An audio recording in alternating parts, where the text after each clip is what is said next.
So let's get into you guys creating your first brand awareness ad. Again, the purpose of a brand awareness ad is to increase your exposure, show your product, service, video to either people who haven't heard of you yet or people who do know about you, and you want to make them aware of a current campaign that you're running. Then you want them to be aware of that product, either because there's a sale going on or there's a launch, whatever it is. That's the purpose of these brand awareness. You want people to know about it, capture the attention. You're not exactly trying to get sales just yet. And for those of you who are just starting off, this is great for you to start putting yourself out there. Like, just this is way better than boosting your post, because boosting your post means like you might as well take your money and like throw it to the wall, and that's like I don't think we're in this to do this. We're not trying to do social media marketing for that. First thing you want to do is you want to find out which post is working most organically. Showed you guys a little bit of that earlier in the video. You want to, because if it's performing well organically, that means it will do well as an ad, because people are already showing that they're interested in it, and that's pretty much means free exposure, free advertising, all the organic stuff. So like organic foods. So go to your insights tab here on your page, go to your posts. Okay, look for go switch this over to engagement rate, find the highest performing one either of the week or the past 2 weeks. I'm gonna go with last week. This one's doing really well, 13%. There's several ways to go about creating ads, to get this particular thing as your creative, but this is the way I like doing it because it's a little faster and it's a necessary trick for upcoming tactics that I'm going to show you guys about ads. So that's like a little later on. Go to post, right click. I'm going to copy link location and I'm going to make sure it's the right one. Yeah, it is. Cool. And then open up a notepad. I'm going to save that there for like a little later. Cool. Once we're there, head on over to create an ad. So you're going to end up into this screen. Traffic, obviously, if you want to go to blog posts. Engagement, obviously, if you want people to like, comment, share, all that stuff. App installs. I'll do an overview of this in another video when we start doing videos on advertising. Video views, obvious. Most of them are pretty straightforward with the names. So what we're going to do is engagement. Going to do a little pop-up here. We're not doing split testing, we're not doing budget optimization. From here you're going to see choices in post engagement, page likes, and event responses. Obviously we're not doing an event, so that's no. With page likes, I don't really like using that because that's immediately the way I think about that is like you going up to a random stranger and saying, hey, give me your number. Like, I don't know you. Like, we haven't even had an interaction yet. So which is why I like post engagements, because they're seeing good quality content based off the results from the insights, and then they like it, they comment it, they share it, and it shows that they're already interested. They have some sort of interest in your content at least. From there, I'll show you guys a little later. You'll get an opportunity to invite them to like your page. So from here, I always pick post engagement. I'm particular with naming conventions because I run a lot of ads and you want to keep them as organized as possible.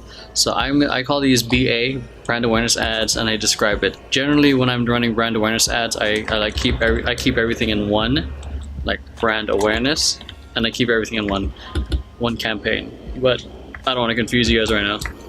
Hopefully I'm not. Continue. Same. I try to keep the same here, because when you search and through the Power Editor or the Ads Manager, it's just going to help when you keep things organized. Because US 18+, if you keep it all the same, it's going to be a pain in the ass. We're not going to go into saved audiences or custom audiences yet. Here, if you will, this is the fun part. You can target specific people. If you want everyone in the US to look to be able to see your stuff, cool, keep it there. If you don't, or if you want all of North America, just do that. Or if you want the world, just type in worldwide. That's a fun one. Or if you're worldwide and you say for some reason want to exclude Australia, just for some reason, okay, you can do that too. You can exclude and include certain countries, or if you want to target cities. So just if you want to get a little bit more targeted, Las Angeles. Okay, there's a difference. You're gonna get two options when you start doing U.S. cities. Like DMA means designated market area. A designated market area is pretty much an area where the people are going to see the same type of television, radio, and the same type of advertising. So when you select the designated market area, it's going to select this whole area of Los Angeles that they market to, and pretty much all these people are going to see your ad.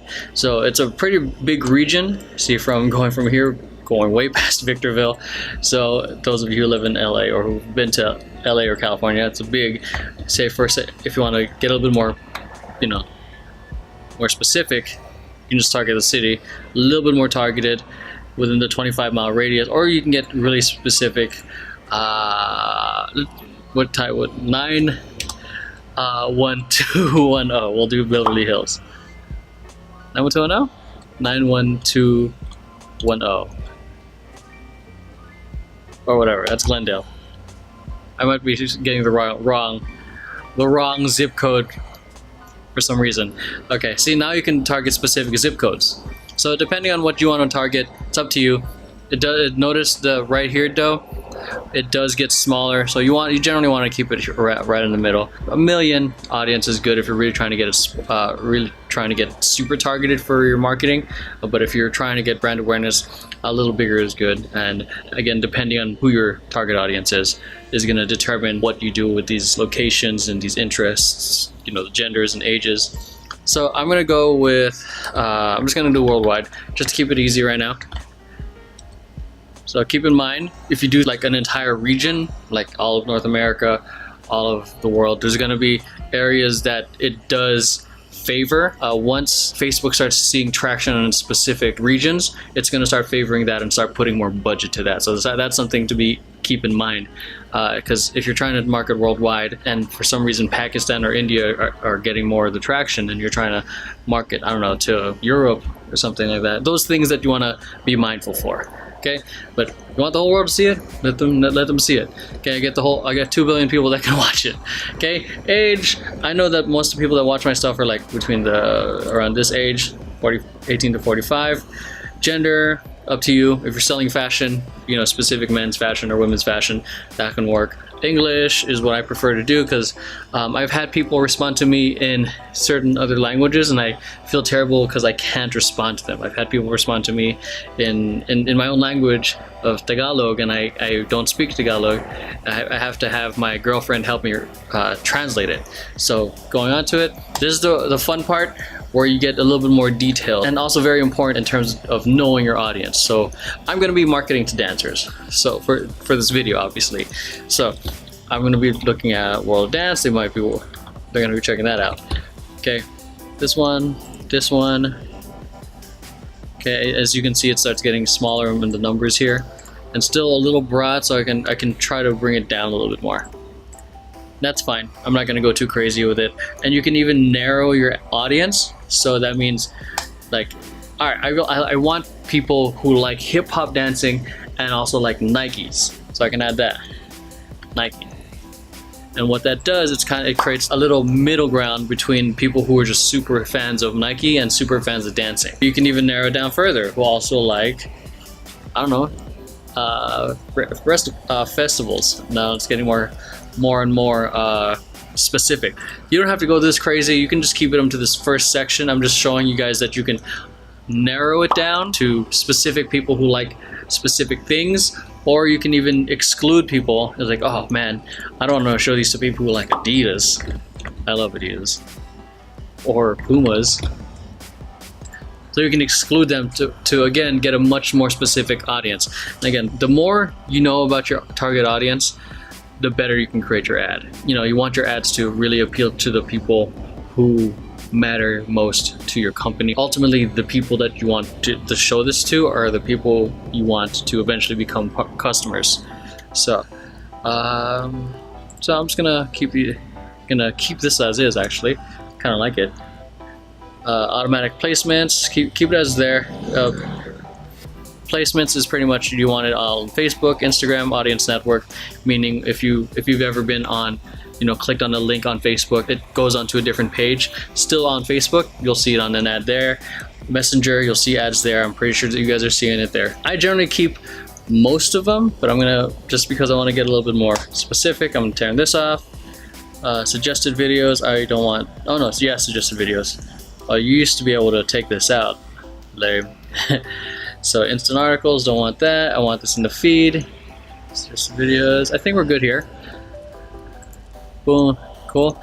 Or you can keep it as is. Okay, keep in mind if your video is more than a minute, this is not gonna work.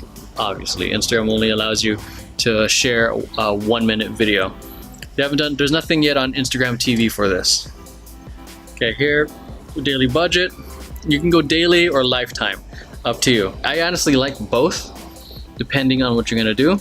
I like doing daily budget if we're in a testing phase, so that way you're seeing people all hours of the night. But with one of our clients, knowing the data that we have based off the type of audience we're working with, the creative, the copy, we use lifetime budget, so that way we're a little bit more intentional with what we're trying to achieve. We recently helped him sell out his LA show using a lifetime budget, so I'll show you guys a quick difference. It's funny because this used to be, when 2013, this used to be like $3. It's getting more expensive. I'm not a fan of it.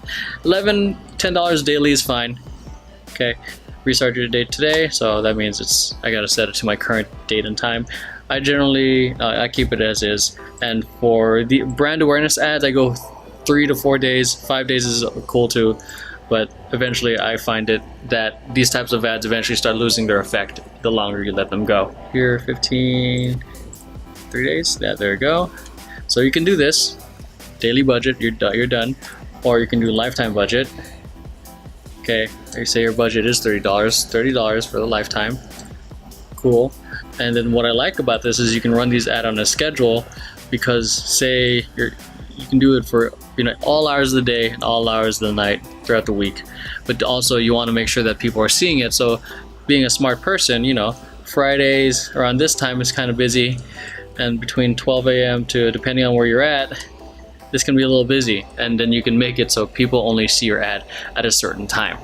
So again, this is where I use this primarily when I know it's go time to try to push for sales. Don't take what I'm saying as like Bible truth. I'm only sharing with you guys what's worked with me and with our clients. I suggest experiment and try it out. So I know this is like probably your first ad. I'm trying to set you up for when we go into much deeper Facebook advertising. Daily budget here, boom, boom, boom, post engagements. Don't do impressions or this. You want to optimize this for when people actually engage with your content. You don't want to optimize it for people just see it. So the impression, to me is the equivalent of someone seeing a billboard when they're driving by. They might see it in the corner of their eye, but they'll never acknowledge it. Cool, I'm good here. Continue. Rename this. Again, naming conventions will save you time. Go to your Facebook page here, Instagram account, link it up if you want to. Boom, here's where the creative part is. Okay, you can either go here and select it. Some of these are warnings saying that it's not going to be compatible. You can enter the post ID, come back here, copy this number right here, boom, paste, submit, there's your creative. Bam. Okay, and you can even preview it on the other ones. Okay, I'm actually gonna run this one because this video, I'm surprised at how this video turned out, because I quickly put this video together because I haven't posted dance content in a while. You can add a call to action if you want. Generally for brand awareness ads, I try to keep it as native as possible, meaning no call to action. You just want it for the sake of entertaining. The 3 E's. You want entertain, empower, or educate. Don't go with the intent of trying to sell right off the bat. At least this is how, again, we're approaching it. You can add the button later on for a different ad. Okay, boom. Facebook pixels. Not really necessary since it's not leading to my page, but that's chill. I'm just gonna leave it on. Cool. Everything's good. Everything's good. Okay. Once you're good with everything, click confirm. What's going to happen is it's going to take you to your ads manager right here. Boom, it's going to tell you that this is in review. Say if you want to edit this. It's like random, I don't know, it's the following day and you want to edit it. Okay, let's take you back into a situation that that might happen. You log on your Facebook, or say you're doing it on desktop. You can do this on mobile as well. I'll save that for another video, but this is generally easier if it's on desktop. Okay, drop it down here, manage ads. It's gonna take you to your ads manager. Boom. I'm gonna go to my manager here. Cool.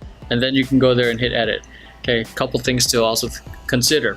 When you click here, it takes you to the next step and to the next step. Okay, now let's go back to this tab. If you click edit, it's gonna click, this right hand is gonna come up. So just giving you guys a heads up. Okay, and again, and also to add a little bit more, if you click this and you start clicking on it, it's gonna focus on just that one. The Power Editor or the Ads Manager can be a little confusing. Especially, I know it was for me, and super intimidating when I first started, so I'm trying to help you guys out here. Say you want to adjust your budget, okay? You go there. Let's take a step back actually, so you can actually kind of do this with me or see the example. Okay, you want to adjust the budget, edit. Sorry, totally did that wrong. Click on that. Click on the edit button and let that pop up. Boom. Cool. I want to adjust the budget to, I don't know. Say you realized, like, oh, I have a bigger budget. Cool. 20 bucks a day. Publish. I'm not gonna do that. Say you want to change your location. Okay, instead of doing worldwide, let's just do, Philippines. Those are examples. From there, hit publish. That's how you can make some changes and modifications to the ad spend and the budget and the location.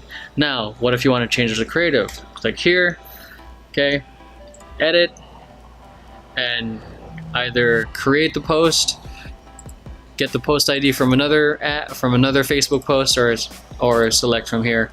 Same thing, publish, and you're good to go. So I hope you guys are enjoying this so far. This whole portion is a little longer than expected, but I'm trying to go really deep so you guys can really leverage just building your first brand awareness ad. Say you want to take a review at the results of your ad. Okay, this is just one way. Go to Insights, go to Posts. Okay, I'll show you other examples through the Ads Manager when we go into more advertising stuff. It gets a little bit more deep in terms of CTR, CPM, conversion value. It gets a little bit deeper, so just letting you know. Okay, this is an ad I ran a couple weeks ago. You can see the difference. This side is organic, this side is paid.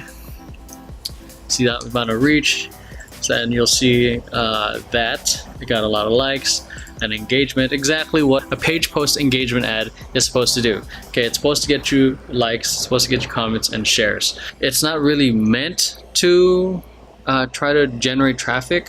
I mean, unless your copy is on point, your creative is on point, it can, because it can actually engage people and people will actually take action. But for those of you who are trying to get traffic to your website, I would focus mainly on using the traffic objective to get people there. And then then there's a whole idea of using retargeting ads from your page post engagement ad.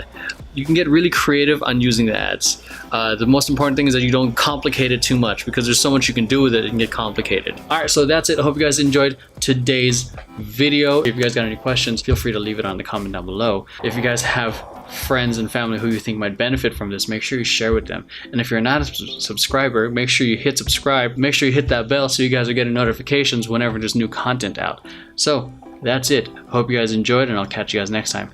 Peace.